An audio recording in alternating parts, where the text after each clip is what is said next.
All right, welcome back to Marxisms and another video. As you know from the last video, I was on hiatus, and you know why now. So I'm wearing my union shirt, Local 104. Oh, there it is, Smart Local 104. That's who I'm retired from. Um, so anyway, um, yeah, I'm back doing videos now. So let's talk about what's going on in the world. So here we have a situation where Trump is saying that we attacked Iran because they were about 2 weeks away from having a nuclear bomb. Now, he doesn't know much about nuclear weapons. That's all I have to say. What the real deal is that they have a number of tons of, I forget what the amount is that Iran has of enriched uranium, which is enriched to 60%. You need it to be 90% to build a nuclear weapon. To get 60% uranium to 90% takes about 2 weeks with the centrifuges. Here's the problem with that. That doesn't get you a bomb. That gets you the fissile material to make a bomb. But you still have to put the bomb together and assemble it. And I would imagine with their missile program that they already have something kind of ready to go. There's plenty of technology out there for that now. They obviously, everyone does pretty well with missiles these days, thanks to Bill Clinton releasing like supercomputers to China, which got them basically got their ICBMs online. They couldn't get anything into space until we basically gave them the supercomputers. Thanks, Bill. So anyway, yeah, the hero of the left, Bill Clinton, did that to us. He did also release the internet encryption codes, which was also a big mistake. But whatever, it gave our enemies an advantage over us, or it took away our advantage, I should say, which is, I mean, I want the world to be on a pretty level playing field, but it's too dangerous of a place right now for that to happen. So it's not a good idea. So anyway, so but the thing is, um, their enrichment process was taking place in that bunker that was destroyed, that he remember a year ago or whatever it was when we dropped those bunker busters, and it was a complete success. Their nuclear program was completely obliterated and all that. No, it wasn't. I was saying that at the time. Well, it wasn't even a year ago. It was not too long ago. Actually, I think I did a video on it. No, it wasn't. It wasn't destroyed at all. It was buried. And I don't know whether they've been able to reach it or not at this point. I haven't really looked, but all the experts say that it definitely was not destroyed. It was still in place. And obviously, if Trump's saying that they were 2 weeks away from being able to have enriched uranium to build a bomb, then obviously they've got some infrastructure in place somewhere. Um, I don't know whether they have access to that at this point. I guess that'll all shake out. And when you have a president who's a liar, it's kind of hard to really kind of know what's going on. I mean, the entire administration is just a bunch of amateurs flailing in the wind and and doing stuff, which is really scary. But yeah, that's the world we live in. So I think I did a sort of a kind of a, I don't know if I did or not. I was going to do a history on Iran. I don't know if I did. I'll have to check to see if I did or not. But it was funny because he was talking about Iran. Oh, this goes back to the 70s. It's like, it goes way back before then. It goes back to the shitty things that we did to them. We helped create this situation. I am not a fan of the Ayatollahs. I never have been. I don't like religious fanatics of any kind. I don't like Christian fanatics. I certainly don't like, um, terrorist type people that are going to do terrorism, like conservatives and Christians. I should turn that around. We don't want to give them any ads. I'm drinking my first beer of the day. It's what time is it? It's 1:30. Well, Yeah, I guess it's 1:30. Let's say we lost an hour today, huh? But yeah, so I'm up really early though. I'm up at like 3 o'clock in the morning, so it's like I'll be in bed by 7. So this is like my 3 o'clock.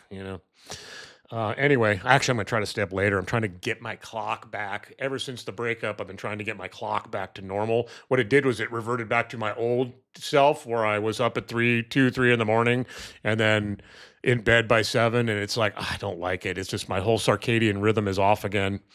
Um, but anyway, so we went to war with Iran. We're talking about putting boots on the ground to go get that enriched uranium.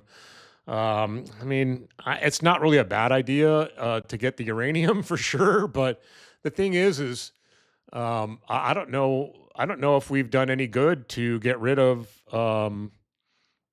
this the regime over there. The regime was a bad regime. The problem is, look who you have waiting in the wings. You have the Shah's kid, the clown prince of Iran, Pavlov's kid, is just waiting to come back and take the throne again, take the peacock throne.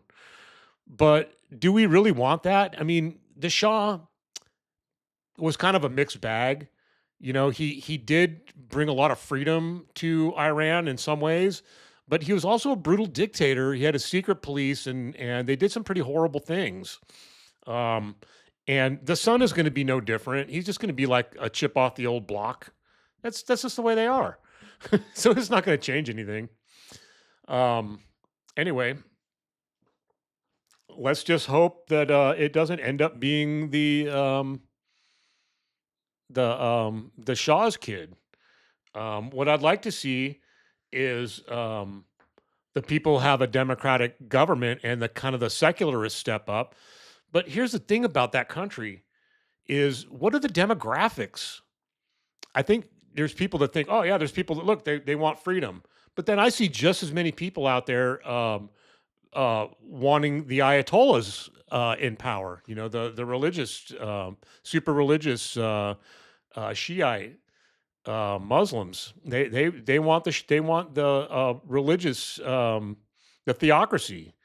And then you have another group that probably wants the monarchy, and then you have another group that wants democracy. They had democracy at one point, and we overthrew that government. Um, why did we overthrow it? Because Mossadegh, who was elected, he was, I think, prime minister. He was elected and started doing reforms. And who didn't like that? The Brits and the Americans, because those reforms meant they were nationalizing their oil. They were taking those oil profits away from Britain and America. Yeah, we did build the refineries, but we took advantage of them, just like we do everybody. Same with the Brits. The Brits are really well known for that. We take advantage of these people. We go in there. It's called colonialism, and it's what Trump is doing right now. It's just more colonialism. He doesn't want. I mean, if he puts anybody in power, it's going to be the Shah. The clown prince. Um, it's going to be him, because he knows that he's going to do the bidding of the United States of America and not the bidding of the Iranian fucking people. God damn it. That's who we need to be doing the bidding for, is the Iranian people. They need to have their oil profits helping them. They need to be able to build their society back up, and they will have freedom if they have something, or they might have freedom. But the thing is, we created a power vacuum. Like I said, I am not a fan of the Ayatollahs. It's a bad system. It's kind of one that they wanted to put in place, though. I mean, I don't like it because of the terrorism and stuff. Not that Israel's much better, not that we're much better, not that the Brits are much better. See, this is what people don't understand terrorism. They think, oh well, okay, terrorism are these just people with no uniforms that don't play by rules. Well, who made the rules? We made the rules, and the rules are: we bomb you from 30,000 feet or 40,000 feet from a jet, and terrorize the crap out of your neighborhoods. And that's not terrorism. That's just legit. And whatever happens to your little kid is just collateral damage. But when they do it, well, they don't have jets that go 30,000 feet necessarily. I know Iran does, but they can't get them out of their airspace. They don't have the technology. I mean, same with the Palestinians. It's not like they have an air force. So what do? They do what they can to fight their war, kind of like the revolutionary soldiers of the United States did. We were fighting against a superpower, and so we did basically kind of terrorist type of actions, guerrilla warfare and such. Hit and run.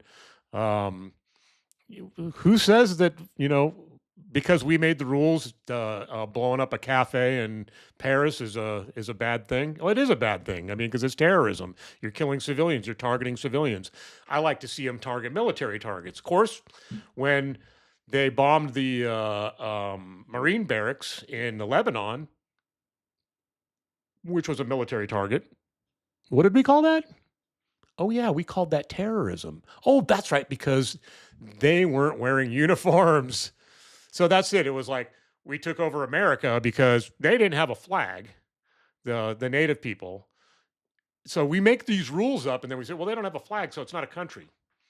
Well, they didn't have flags because they didn't do flags. Their society over here where they lived didn't do that. So we always impose our own kind of ethics, morality, or whatever onto these situations when it's a bigger picture. Let's look at, like I said, with the Native Americans, it's like, no, they didn't have flags. They might have had, they had other symbols and stuff like that, but they didn't have like a flag. So well, we recognize flags because that's the way we do it in Europe. No, that's not the way it works in the rest of the world. We need to be more um, accommodating of other people's cultures and ways of viewing. We shouldn't be creating these power vacuums. The bottom line is it's a dangerous world out there. Look at all the enemies we have. Why do we have those enemies in the first place?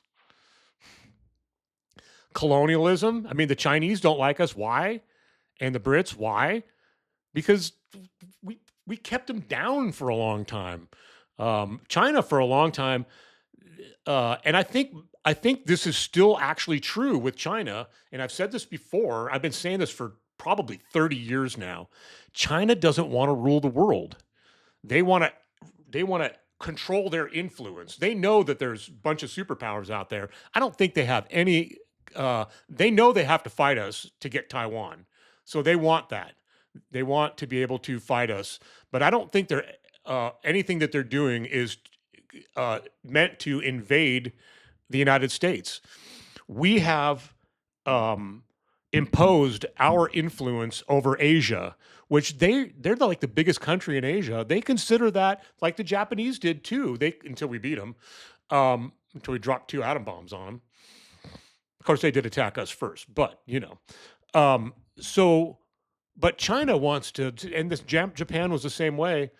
Japan wanted a little bit more. They bit off a little more than they knew they were going to have to fight us too. So that's the same thing. But they never felt like they were going to have to invade us. They didn't think they could. China doesn't want to invade us. They can't. I mean, they don't have the means to. But what they do have the means to do is, we talk about our carrier superiority and all that. They don't care about that because what they're going to do is, as soon as that carrier rolls into their realm of influence, they're just going to hit it with a hypersonic missile and sink it. They don't need to combat it. They don't need to go against an aircraft carrier with their aircraft carriers. All they need to do is sink ours. And they can do that because they have a hypersonic missile and we don't. And we don't have any way to counter it. So, there you go. We've been working on some of the wrong things. Here we're building more carriers. Have we yet fielded a hypersonic missile? I know we're testing them. Navy, Army. God, we might even be testing them right here. White Sands. I just actually watched them. I have a video or a couple pictures of that. You can see the smoke trail. You can't see the missile or anything like that, but it's coming up over the whatchamacallit, it's the Oregons, and right on the other side of the Oregons is the Army's White Sands missile testing grounds.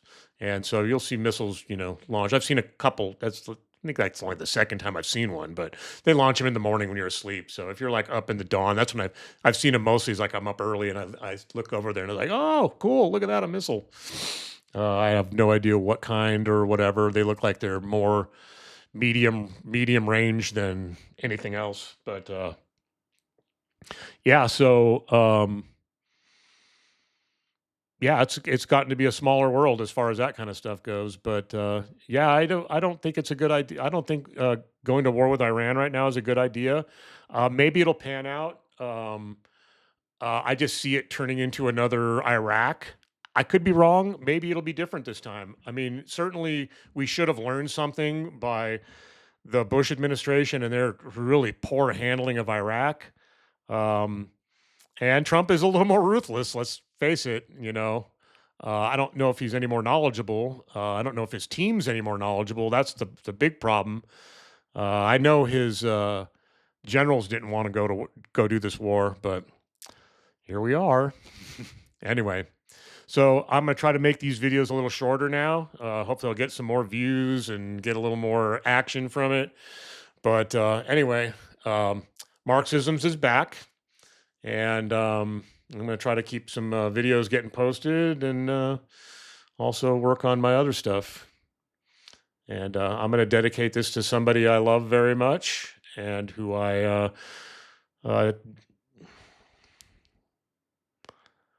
blew it with. I could still be friends with, and I didn't. I blew it, and I'm sorry about that. I really wish it was different because I really wish I was friends with her. She's a good person, and I kind of, I kind of lost it at the end. But I blame me. I mean, I focused, like I said, I focused too much on buying her a farm, and I should have just focused on her and loving her. And now I regret it. Anyway, I'll see you in the next video.